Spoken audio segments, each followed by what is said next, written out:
यदि उपासक में तीन बातें नहीं है तो अभी थोड़ी गड़बड़ी है। इसको बैठा लो, जीवन में काम आएगी, ये वस्तु काम आएगी, क्योंकि विपक्ष जोरदार है, माया कोई साधारण नहीं है। विश्वासी साधक का भगवान स्वयं जुम्मा ले लेते हैं कि मेरे प्रभु जो करेंगे वो मंगल करेंगे, तो परिस्थिति बुरी दिखाई दे सकती है, परिस्थिति भयावह दिखाई दे सकती कि अब तो सब गया ऐसा लगेगा, लेकिन वो बहुत बड़े के हाथ में नियंत्रित है परिस्थिति। देखते देखते उस परिस्थिति का परिणाम निश्चिंत निःशुल्क और निर्भय कर देने वाला हो जाएगा। साधन पथ पे हम इनको आदर्श मानकर चले तो बहुत जल्दी आनंद आ जाए। अब हमें किसी भी अड़चन से कोई भय नहीं, किसी भी अड़चन से भय नहीं। आप ये खिलवाड़ मत समझे, किसी भी अड़चन कोई तुम्हें नहीं रोक सकता आप श्री जी से मिलने के लिए। साधक तीन बातें आरंभ से देखे कि हमारे जीवन में आ रही हैं कि नहीं।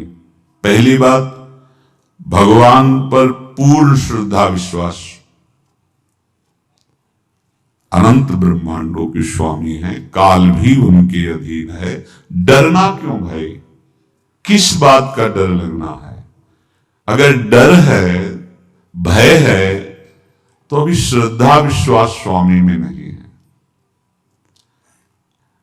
अगर हमें हृदय में कष्ट अपना प्रभाव पहुंचाना चाहता है, तो जैसे कोई ठंडी से बहुत कांप रहा हो और माता दौड़कर आवे, अपने हृदय से लगा के अपने शरीर का ताप देकर उसकी ठंड को दूर कर दे, ऐसे प्रिया जी करती हैं, ऐसे प्रियालाल करते हैं। ये कहा कहो बड़ भाग, नित नित रति हरिवंश हित, नित बरधत अनुराग, यह जो कृपा हरिवंश की। ये आपनो भाग आपन मुख, कहा तुझ श्री हरिवंश बल, हरिवंश भरोसे भय निडर, सुनित गर्जत हरिवंश बल। देखा है कष्टों की बौछार है, ऐसे जैसे ऊपर से वर्षा हो रही है, भगवान शेष फणों का छत्र, संवर्तक मेघ प्रलयंकारी वर्ष रहे, गिरिराज जी का छत्र। ऐसे भक्त को कृपा छत्र से हर समय सुरक्षित रखा जाता है। भक्त बनने के लिए कोई विशेष लायकात की आवश्यकता नहीं। मैं समस्त गुणों से हीन, पर मैं अपने प्रभु का बस यही लायकात है। प्रभु की सिवा यदि आपका कोई अन्य आश्रय है तो आपको धोखा लगेगा। नहीं तो सच्ची कह रहे हैं, इसी जन्म में निहाल हो जाओगे। एक बात केवल स्वीकार करो कि प्रभु की सिवा मेरा कोई नहीं है, और है भी नहीं। स्वीकार कर लोगे तो तुम्हें अनुभव में आने लगे। हम प्रतिपल देखते हैं, प्रतिपल। वो केवल अपनापन चाहते, केवल अपनापन, कोई दूसरा नहीं होना चाहिए बस। कहां बाहर तो देखो आप सब हमारे हो, अंदर से नहीं हो। अंदर से आप सब श्री जी के हो और हम आपके सेवक हैं। बाहर से आप गुरु मानो, जो भाव मानो वो आपको श्री जी जाने। अंदर से हमारे आप श्री जी के जन हो और हम आपके सेवक हैं। बाहर से कुछ भी व्यवहार मानो, कोई बाहर से व्यवहार का कोई अस्तित्व नहीं, अंदर की बात का अस्तित्व होता है। आप सब हमारी स्वामिनी के परिकर हो, हम आपके दास हैं। बस इस बात से हमारा अपनापन आपसे है, नहीं श्री जी के सिवा किसी से कोई अपनापन नहीं। कि आप इसका प्रभाव समझिए। प्रभु को सिर्फ अपनापन चाहिए, सिर्फ अनन्यता। यदि उपासक में तीन बातें नहीं है तो अभी थोड़ी गड़बड़ी है। पहला, दृढ़ श्रद्धा विश्वास। दृढ़ श्रद्धा, अब नहीं, अब नहीं, अब नहीं। अब तो हाथ उठने का समय आ गया। अब क्या, अब नहीं। अब ग्राहक मत फंसाओ, बाजार बंद करो, हाथ उठा लो, चलो अपने घर चलो। समय आ गया, घर चलने का समय है। नहीं तो कलयुग अपनी बाजार ऐसी फैला देगा कि भूल जाओगे कि घर भी जाना है। दूसरी बात, जो गुरु ने भजन दिया उसमें तत्परता सच्ची मानिए। जीवन भर कभी इस प्रमाद को गुरु कृपा से आने का अवसर नहीं दिया गया कि चैन से सोए हों और चैन से खाए हों। पूरे जीवन में कभी सुविधाओं को स्वीकार नहीं हुआ, पर साधन मार्ग में कभी भी शिथिलता नहीं हुई, तत्परता ही। प्रभु पर पूर्ण श्रद्धा विश्वास और गुरु प्रदत्त साधन पर तत्परता, और तीसरा खास विषय इंद्रियों से भोगों को न भोगना।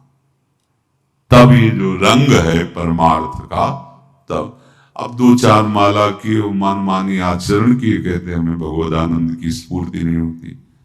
आपने रास्ता रखा है भगवदानंद का, बाजार लगाए बैठे हो अंदर हृदय में अन्य आसों की, अन्य भोगों की, अन्य चाहों की, अन्य मान्यताओं की। अरे खाली करो, ये सब माया का खेल है। एकमात्र प्रभु, बस जब ठन जाएगी ये बात। अच्छा गौर से देखो क्या है, जब चलोगे तो क्या होगा, चलने की तो सोचो, उस दिन की सोचो जिस दिन चलना है, और किस दिन चलना है पता ही नहीं है, तब तो और होश में हो जाओ। आपको कोई भी यहां सहयोग देने वाला नहीं, कोई भी वस्तु आपकी नहीं, कुछ भी आपके साथ नहीं जाएगा। तो होश में हो जाओ, संभाल लो, आगे की गति मत बिगाड़ो। 3 बातों पर ध्यान दीजिए।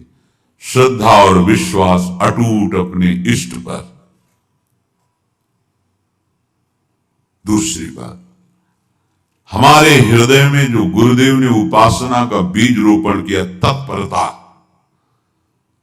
देखो आपको हृदय की बात कहता हूं, माया के पास केवल प्रलोभन है, ये सुख में बांधती है। सुख का प्रलोभन अच्छे से सजा के पेश करके देना, साधक को भ्रष्ट करना, ये इसका स्वभाव है माया का।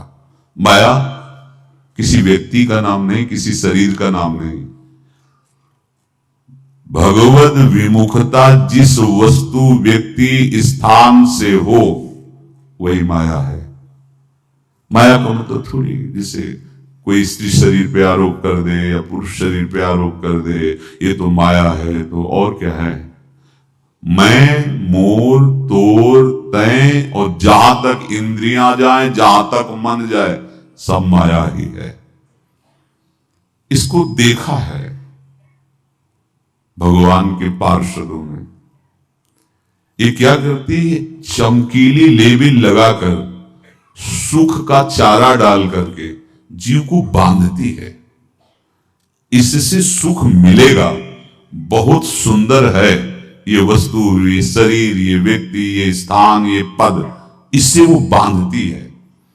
विवेक ऊपर की लेवल का तत्काल ऑपरेशन करता है, वो आंतरिक विषय पर दृष्टि डालता है तो सब खोखला निकलता है, बाहर निकल क्रॉस कर जाता है। हुए विवेक मोह भ्रम भागा, तब सब विषय विलास विरागा। अज्ञानी उसी आकर्षण सुख में बंध जाता है, और सुख तो था नहीं, बंधन इतनी जोर का हो गया, अब मुक्त हो रहे सकता नहीं, तो उसके हृदय में लगता है इसके बिना जी नहीं सकते, इस नशा के बिना, वस्तु के बिना, व्यक्ति के बिना। और एक सूक्ष्म बात, वो जब आपको सुख देगी तो आपको स्वतंत्रता का आभास कराएगी, और जब आप उसको छू लेंगे तो आपको परतंत्र बना देगी, भयभीत कर देगी।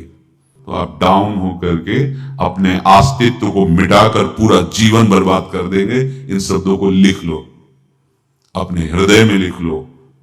माया सुख में बांधती है नहीं उसके पास सुख। जिसे तुम सुख समझते हो वो सुख नहीं, बिल्कुल सुख नहीं, वो सुख की छाया है, तुम्हें समझ पड़ती नहीं, ये गिरधर की माया है। उस सुख का बंधन, आप देखो कुछ भी क्रिया करते हो माया जनित तो प्रलोभन होता है सुख मिलेगा, और जिस समय सुख मिलने के लिए आप लालायित हुए उस समय सुख भोगने की स्वतंत्रता आपको दे देगी। लो आप समझ रहे हैं, स्वतंत्र स्वामी होकर सुख भोग रहे हैं? नहीं, अब भोग लिए ना, अब गुलामी उसकी सहो। अब तुम्हें वैराग्य हो रहा कि मैं नहीं भोगूंगा, तो उसकी दृष्टि बदलेगी। समझ रहे हो?